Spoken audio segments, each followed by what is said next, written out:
ابن تیمیہ کی تشخیص سے پہلے آپ مجھے مرض تو بتائیں نا، آپ کس چیز کو سمجھ رہے ہیں مرض؟ جی میرے لیے بس بہت واضح نہیں ہے. بس اب میں اسی مرض کی طرف آ رہا ہوں کہ مرض کیا ہوئی ہے. ہاں پھر اس کے بعد ہم ابن تیمیہ کی تشخیص پہ جائیں. اب مرض یہ ہوئی ہے کہ جو لانچ ہے اسلام کا ایز اے موومنٹ، وہ لانچ جو ہے انتہائی پریکٹیکل ہے، پازیٹیوسٹک ہے، یعنی ریشنلی اسٹیبلشڈ.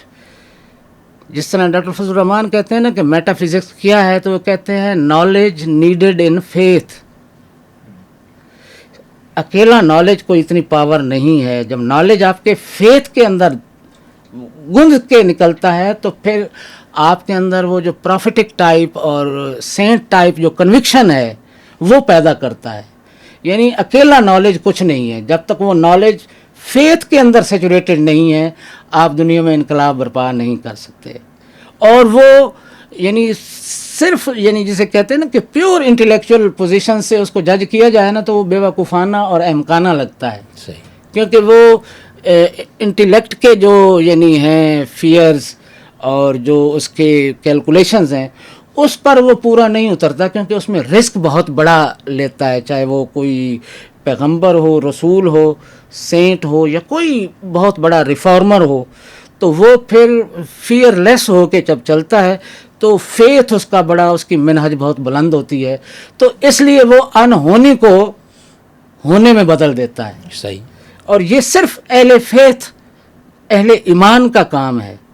یہ پیور انٹلیکٹ کی جو تحریکیں ہیں یہ ان کے بس کی بات نہیں ہوتی کہ جو نہ ہونی والی یعنی انہونی کو ہونے میں جو تبدیل کر دیتے ہیں.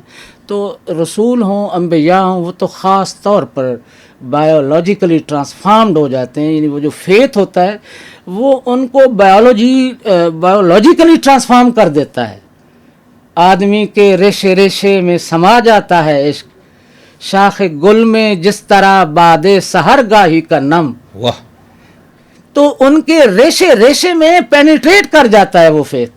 جب وہ پینیٹریٹ کر جاتا ہے تو وہ بایولوجیکلی ٹرانسفارم ہو جاتا ہے اور وہ اتنے بڑے رسک کے لیے تیار ہو جاتا ہے کہ جو اہل علم یا زیرکی کے جو پابند ہیں، جو عقل کی کسوٹی پر ہر چیز کو ناپتے ہیں، وہ ان کے نزدیک وہ احمق اور بیوقوف اور مجنون ہوتا ہے. کیونکہ وہ اتنا بڑا رسک لے رہا ہوتا ہے. آگ میں چھلانگ لگانا آتش نمرود میں یہ عقل کا فیصلہ نہیں ہے، یہ فیتھ کا فیصلہ ہے،